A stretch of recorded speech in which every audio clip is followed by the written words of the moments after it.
What's good, everybody? Mr. J here, and today is a good day. I just woke up getting ready for work, and the first mod for the Chrysler 300S has arrived.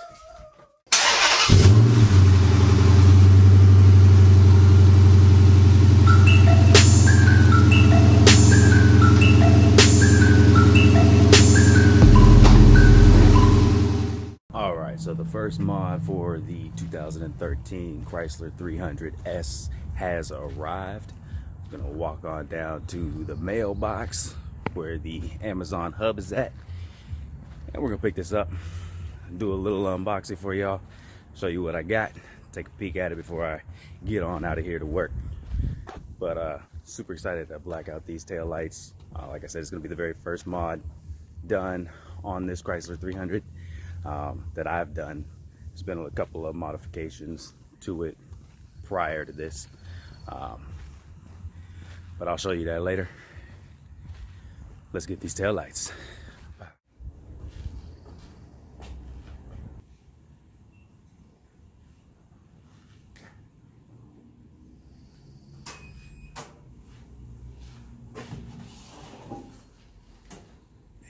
Alright, and to pull off this DIY, all the materials you'll be needing will be linked down below in the descriptions. You're going to need a squeegee, a cutter, your vinyl tint of choice, and a heat gun.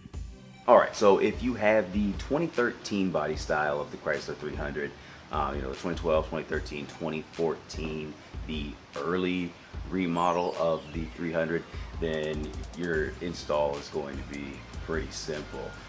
Not saying that the later generations aren't. Looking at the pictures, it's a flat tail light, so either or, you're not looking at anything too extreme. But with the 2013, you have this nice flat body line that runs right through the middle of the tail light. That's going to be a huge assist, especially to first-time installers.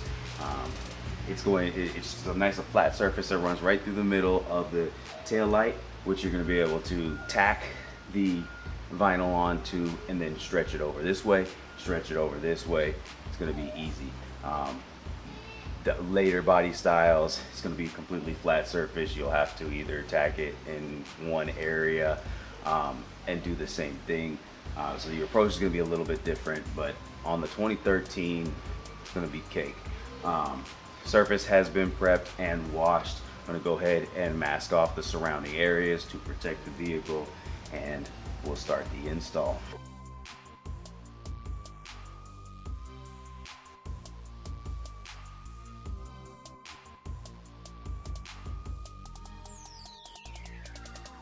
When picking your length, make sure that you're getting a liberal amount. Make sure that you have excess in either side.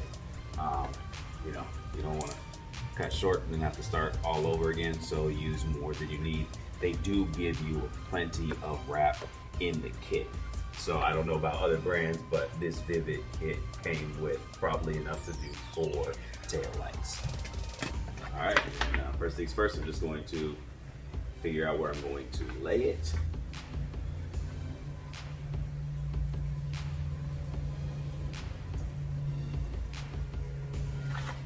From there, peel back the backing. And this is not a tint where you have to worry about fingerprints showing up in the final background. If you look closely, if I can pick it up, there is a texture in there, and that is, I believe, I'm a little out of my depth here, but I believe that is the air release. And anything that has air release in it, you can handle the backing of it without worrying about those fingerprints showing up in the final product. So, just gonna find that center line, tack it down in the center line.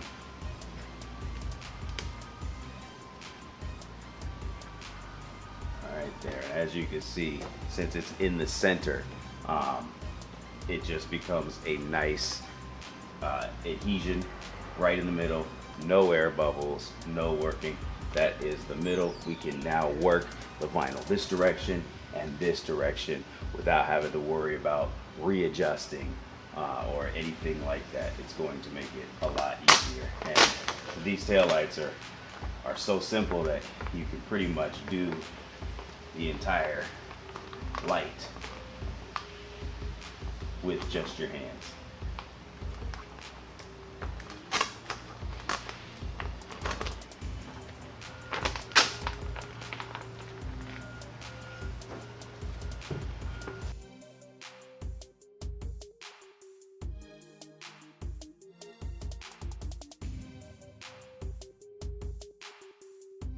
All right, so I like to work the vinyl through the flat surfaces as much as possible before doing any kind of heating, any kind of stretching.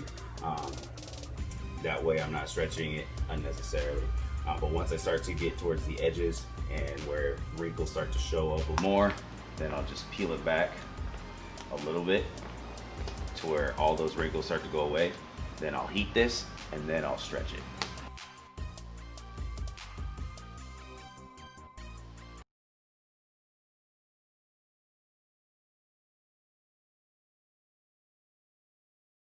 Nice thing about air release is if you do get a bubble trapped in there, as long as it's not a creased bubble, and if you're having trouble getting it to go towards the edges, you can just press on it with firm pressure and the air release technology will let the air escape out. It's kind of mind baffling once you start working with vinyl, but it is a cool feature nonetheless. But yeah, also if you didn't see that, if I didn't get that on film very well, I heated the film, and when as I heated it, I pulled it this way, because remember we have it tacked in the middle, so I pulled it this way, and then I also am stretching it outwards ever so slightly.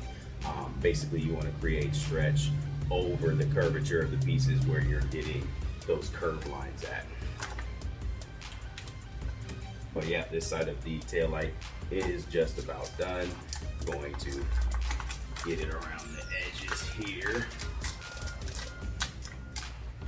But like I said, guys, nice and easy. Nothing too extravagant at all. All right, and it's time to do this side. I'm gonna do the same exact thing. I'm going to heat it, and I'm going to pull it this way and stretch it this way.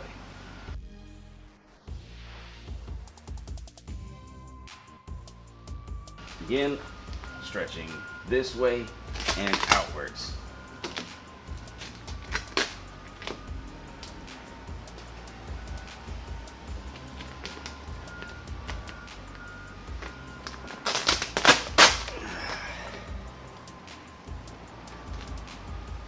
Didn't like that.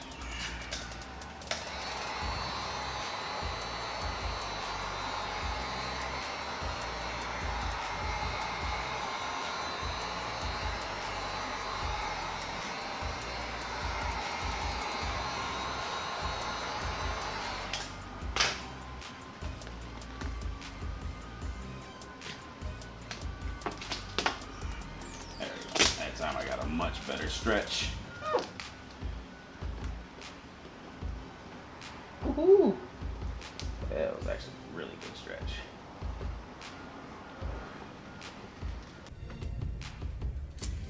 All right, so I have a bubble that's right here that is it's going to crease if I push it down.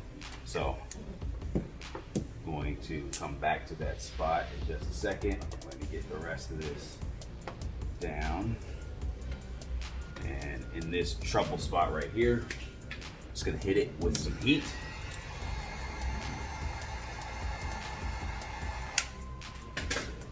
And push it down with the squeegee.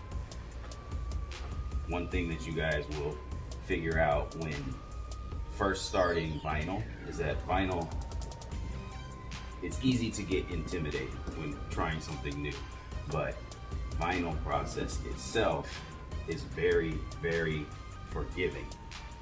If you mess up on vinyl, it's very easy to lift it off, apply some heat, because the vinyl does have memory in it. Now, when we're talking about translucent vinyls, I don't like, again, I'm not completely in my depth here. I only know with the products that I've used.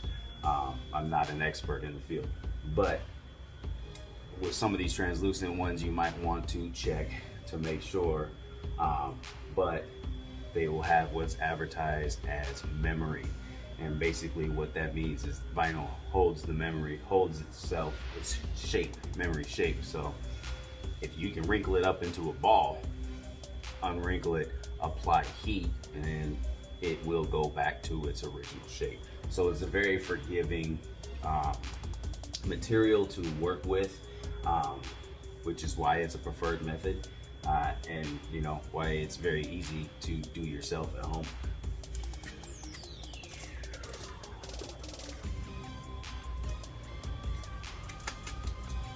But all right, we are about fully applied here. Again, I have some stretching up here. I have some stretching and some bubbling going on at the very fringes right here. So I'm just going to peel it back a little bit, hit it with some heat, and tack it down.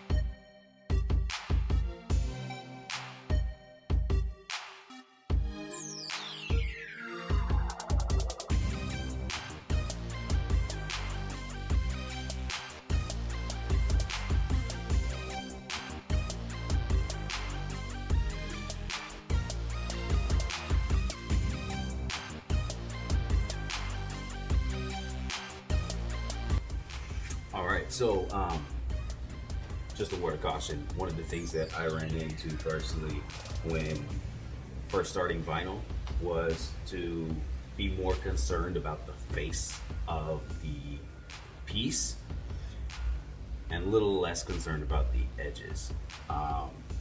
It's actually kind of the opposite. You really want to pay attention to the edges. Make sure that you have your edges set, wrapped, curled around, and finalized before doing any kind of cutting, because remember, you're putting tension on the vinyl as you're wrapping it around. So if it's not sealed around the edges, when you cut it, the tension is going to release, and you do not want to ruin the edges of the vinyl. You don't want to ruin your edge work. So pay very close attention to the edges. Make sure you've got a nice tuck around all of your edges. Make sure your wrinkles are gone. You want your edges to be perfect.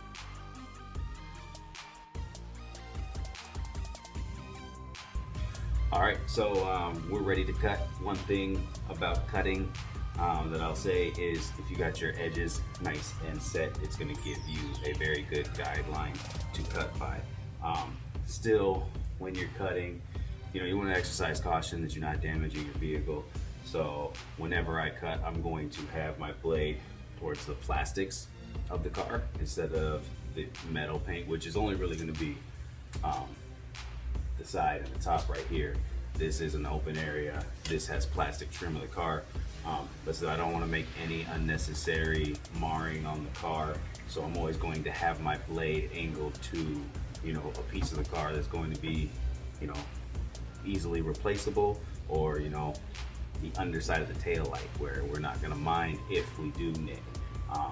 The ultimate goal is to not nick anything, but given that accidents do happen, make sure they happen in a better spot, more appropriate spot.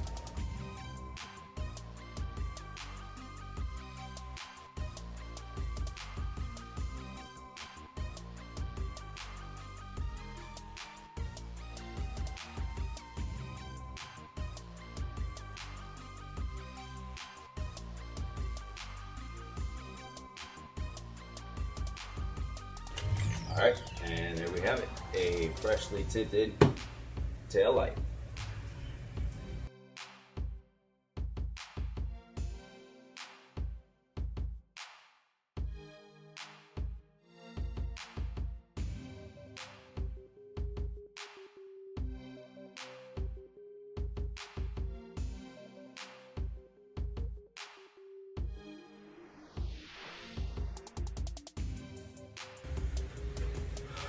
All right, everybody, there you have it. Freshly blacked out tail lights, nice and easy, 20-minute install. It doesn't require you to have a whole lot of beginner's knowledge. Like I said, vinyl is very liberal to work with.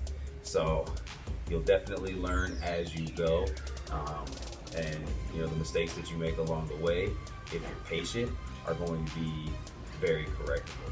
So, like I said, 20-minute install, cake. I'm gonna have time to go eat breakfast before heading off to work. But that's gonna wrap it up for this video. Let me know down in the comment section what you think of the tail lights.